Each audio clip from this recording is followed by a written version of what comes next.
Hi, everyone. I'm Will Moxley, SVP and Chief Product Officer here at RingCentral. And today I'll be walking you through redefining work culture through technology. Now that we're all having to work remotely, we have to think about what impact and what changes we need in our culture in order to continue to be effective in this new remote work world. So, this past year, digital transformation has been drastically accelerated. What we thought was going to happen over the next 5 to 10 years happened almost overnight. And one of the outcomes of this accelerated digital transformation is that people in many industries all over the world are now able to work remotely. So consequently, remote work is playing a much bigger role in many businesses today. Companies of all industries are completely rethinking their remote work policies going forward. So companies like Twitter and Slack are now allowing people to work anywhere. And it's not just tech companies. Companies like Nationwide Insurance is closing many of their offices and moving to a much more remote workforce. So this shift to remote work is here to stay. It's not just for this year; it's really here to stay. And even after the pandemic and everyone is vaccinated, I still think that it's a fundamental shift in the way companies will operate. But because of this shift, people are thinking a lot more about how you manage remote workforces. And companies need to make sure that all employees are connected and engaged from wherever they are, not just for a week or a month, but for much longer periods of time. So communicating and collaborating remotely requires a different approach to many areas of workplace culture, such as mental and physical wellness, inclusivity, presence, innovation. How do you continue to innovate in this remote work environment?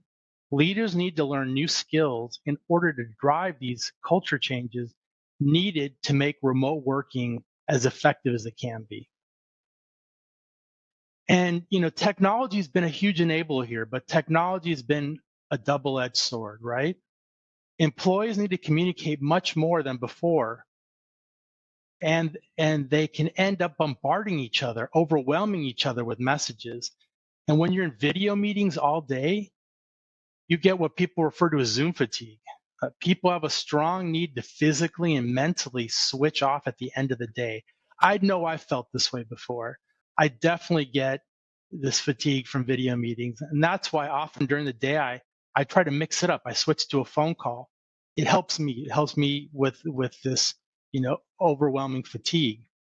And on the other hand, video meetings, have allowed us to be productive during this period of what I like to refer to as mandatory remote work. They enable me to connect with my coworkers from anywhere and collaborate and get work done. So HR departments are trying to deal with this double-edged sword. They're trying to strike the right balance to counteract some of these negative effects.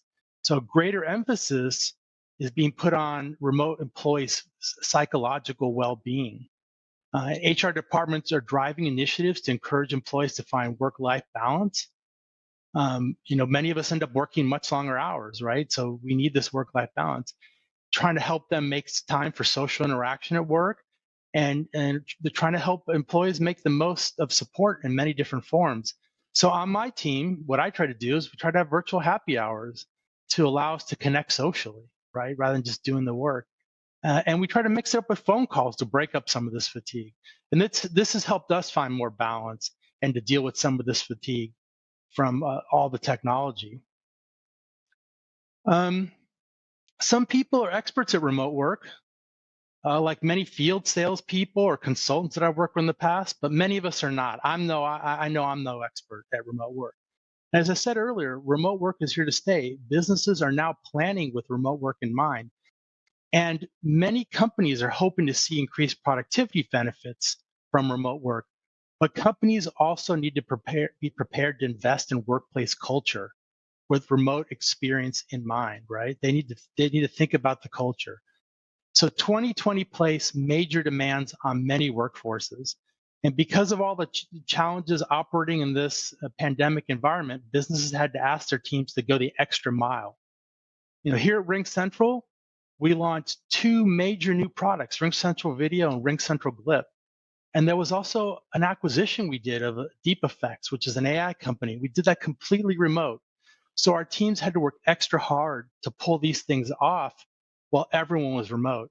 And that often meant dipping into a form of social capital to keep employees engaged, energized, and motivated.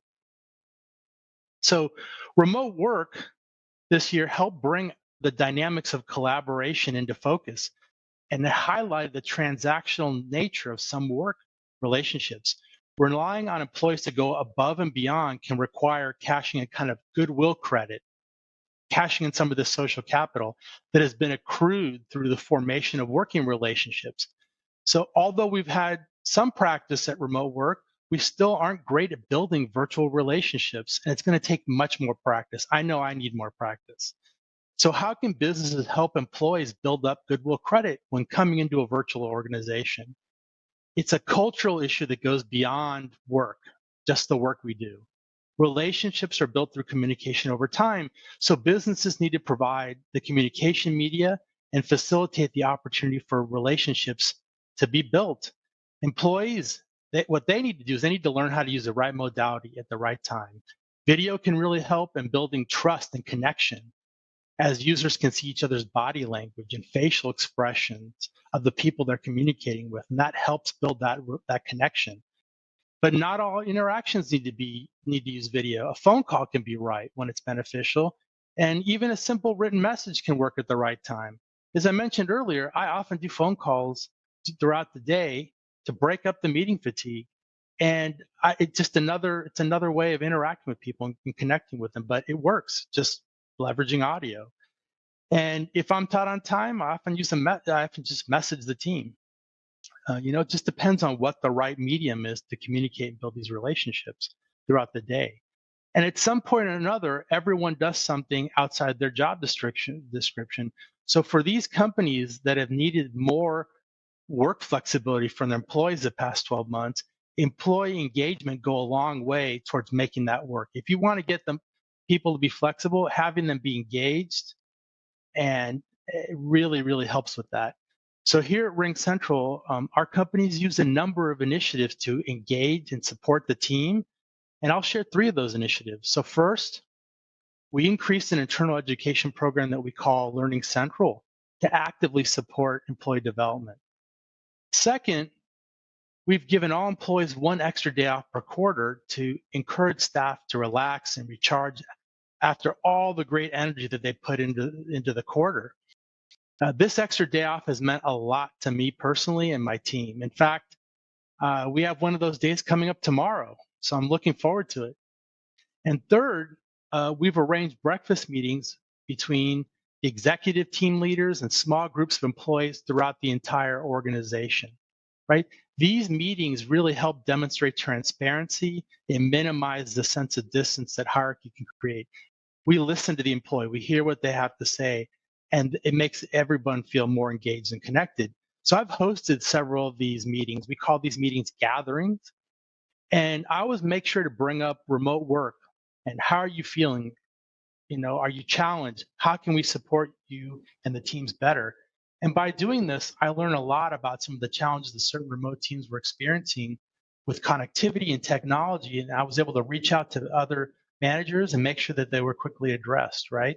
And that helps employees with this, build this goodwill credit. Now that we've all been working remotely and we've been part of this great big experiment this past year, we should all feel much better prepared for this future of work, this future of remote work. And in the days when remote work used to be seen as a perk or a corner case, work styles were heavily biased towards people in the office. I know because I remember how much I dreaded joining meetings remotely. You couldn't hear what everyone was saying. You couldn't see what someone put on the whiteboard. And working in the office was just much better. You were much more connected, engaged, and the collaboration just seemed stronger. But connecting a full remote workforce has been a great leveler in this respect. Now everyone knows and experiences what it's like if you're not all on a level playing field. So when companies partially return to the office, the understanding of this bias should play a much bigger role in how we approach hybrid work. Leaders and employees will be a lot more aware of the remote work experience along with its limitations And we will all be better prepared to create an integrated culture where everyone has a positive and productive experience, whether you're in the office or you're working remotely, right? We really need to deal with this office bias. And I think this last year is definitely going to help us do that. So being completely remote means a business loses centralization, both physically and metaphorically. And there's no more room for micromanagement. Employees need to be trusted more to make the right decisions and manage themselves more than the typical office-based hierarchy, right? That's good. Businesses should be seeking to prepare, empower, and trust their employees and avoid reverting to a centralized hierarchy in which only senior managers make decisions. The role of managers takes on much more of a coaching element, which is likely to require some adjustment over time. And that's part of the employee development that people leaders should be investing in, right? Coaching your managers to really delegate in this environment and trust their team. With my team, what I do is I always focus on priorities. If we can agree on priorities and outcomes, then I can trust my team to make the right decisions and trade off. And I know this past year, it's really worked. Now, in several of our ebooks last year, we wrote about the changing nature of workplace communication and collaboration, such as the idea of manufactured serendipity. And that's really my third point here. It's an oxymoron that best describes the usual measures, the unusual, I should say, not usual, misspoke there, measures required to try to make space for connection, innovation that arise organically in the workplace. So, like many other companies, we found that productivity certainly didn't drop this last year. In fact, we released 70 new RingCentral video features in just 6 months. And I mentioned earlier the two major new product launches we did. However, in 2021, it'll be a much more rigorous test of remote working's impact on innovation. While the technology to enable employees to be productive is very much with us, there isn't a silver bullet technology yet to stimulate creativity and drive innovation. And that's where culture creates the conditions and provides the energy for innovation, and technology acts more as a medium, right? Your culture creates those conditions. Technology is just the medium. So while more of our time needs to be scheduled now and we're no longer run into colleagues in the corridor, creativity and innovation are still crucial to our growth. So companies have been forced to recreate the brainstorming spaces in this remote work environment. Tools such as virtual collaboration whiteboards have been a great part of capturing the creative collaboration in real time, but without the physical limitations that need to be co-located. And similarly, low-code tools with drag and drop features allow people to participate in design processes without having to learn complicated coding languages, and that opens up collaboration to wider audiences. Lowering the barrier to entry is an effective way of creating opportunity for greater diversity of contribution, which I think leads to a much better outcome, right? More diversity in what you hear, more ideas come out, a better outcome. So while we are relying on technology to enable our business to not only survive, but thrive, in this context, it's important to remember the human factors involved. It's not all about the technology. We have to change to increase accessibility through technology, which benefits individuals as well as the entire organization through this increased inclusivity. More people contribute, you hear different voices, and you end up with a better result in the end. Simple changes in culture, like asking all colleagues to turn their video on during conferencing, can have a profound effect for coworkers who rely on lip reading, for example.